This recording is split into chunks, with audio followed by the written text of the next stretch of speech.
It's not good medicine. Good care is different than defensive care.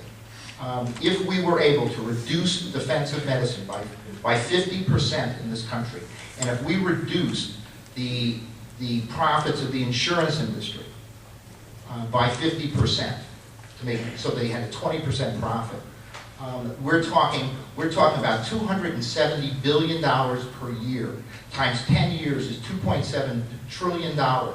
We can insure everyone, fill the donut hole, and probably put a Dunkin' Donuts on Mars.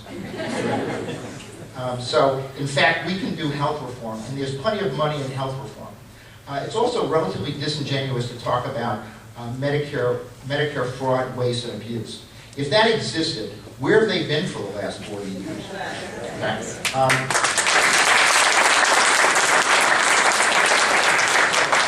Inherently, true health reform or the right health reform is what we really need, and we don't need fast health reform that is not well thought out and that has unintended consequences. Thank you.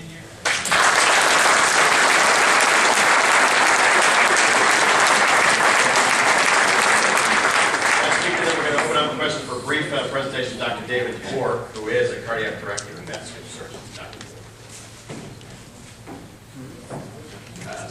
Thanks, Congressman Kirk, and thank you for this invitation, and thank you for your leadership on this crucial issue. Regardless of one's political beliefs, whatever side, whatever party you choose, this is a national necessity. And I come to you here as a physician. I'm a surgeon. I believe that this is time for us to discuss healthcare reform, and in fact, from my perspective, it's been a problem for a decade. It's been an unrecognized problem, and I'm just glad that we are finally giving it the attention it deserves. As has been shown, if we don't do something about healthcare reform, it will do something to us. And I want to make 3 points. The first is Medicare is kind of the foundation or the backbone of healthcare in this country, no matter what one says. It will be a looming issue in the future. And if we don't do something about that issue alone, the Congressional Budget Office predicts that our entire budget will be consumed by Medicare and Medicaid by the middle of this century. In order to pay for it, all of us will have to pay 2 out of every $3 that we earn to subsidize it. It has to change. Something has to give. The problem is, as has been discussed, is that government may not be the best way to do this. Medicare is very efficient. It's been recognized as, or touted as, a very reliable, maybe the paradigm of medicine. However, it has some problems. Here we are in healthcare reform, and yet it has no director. There's no one guiding the ship of Medicare. I find that hard to believe that if this is a salient issue in this country, no one's in charge. The second thing is, and Dr. Alexander mentioned this, and I like to quote from one of our professional societies, the American College of Surgeons, is that the information coming from the people who should know about Medicare really don't have their facts straight. And this is a quote from our society. The president was at a town hall meeting on the 11th of August and stated, what Dr. Alexander mentioned, that a surgeon, one of us, gets paid $50,000 to cut off your leg. Well, the fact is Medicare will only reimburse a surgeon $740 to $1,100 for that procedure, and you get 90 days of coverage. So even the people who are theoretically running Medicare are having problems with their facts. And in fact, if you want the best value in America right now, it's heart surgery. Did you know that you get your surgeon and 90 days of care for $20 a day? I asked someone in Washington how much a Starbucks was in Washington. They have a little higher price. $5 for a Starbucks. So for 4 Starbucks a day, you get open heart surgery. I don't think we can go any lower than that. And I think that's a pretty good value. The problem is, 2 out of every 3 hospitals that treat Medicare patients lose money. If we continue to cut Medicare, that means something's got to give. Those hospitals either go out of business, they cut services, or they just don't take Medicare patients. This is a looming issue. I can't believe that 2 out of every 3 hospitals are so labored with waste and problems that that is inherently a problem of healthcare delivery. We can do better, we have to do better, but there are some fundamental issues here. I would also like to make a point about healthcare reform and malpractice reform. To have healthcare reform without a component of malpractice reform is just illogical. We've seen that perhaps up to $200 billion a year is consumed in defensive medicine. And I have a colleague who's an orthopedic surgeon.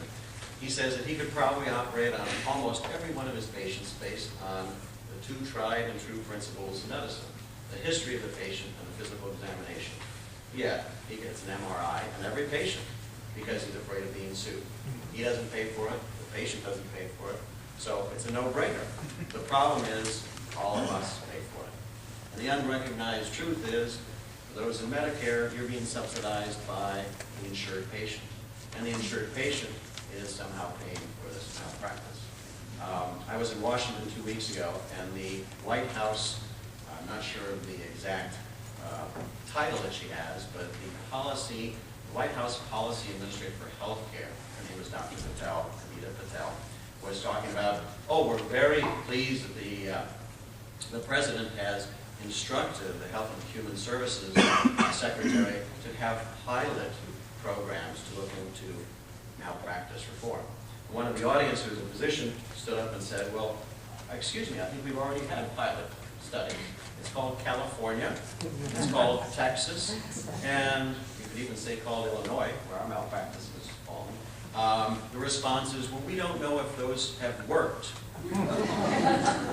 And my question is, well, then what do you consider what works? And so the people who are in charge don't even know what works or what doesn't work. And this is why blustering into healthcare reform without some thought, without concentrating on some certain issues, is fundamentally going to get us these unintended circumstances. And for our standpoint as a practice, our number one expense is in our business, because we're in a business as well, is malpractice insurance. I don't know of any other industry whose number one expense is insurance. Let's leave health insurance out of it, but liability insurance, because that's what it is for us.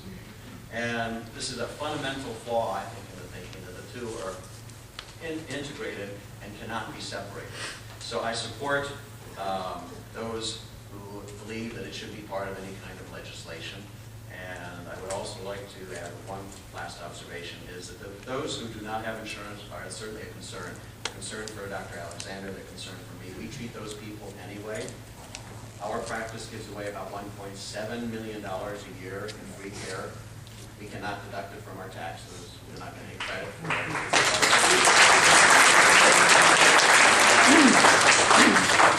And other than the fact that we'd like some recognition for this, yeah, that's right. We just want to let you know that we as physicians are trying to do our part. And it may not be recognized, but we're trying to do our part.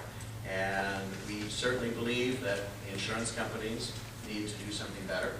And we need healthcare reform that includes malpractice reform. And together, perhaps we can solve this in a more metered approach. And with that, I'll let the Congressman have a podium.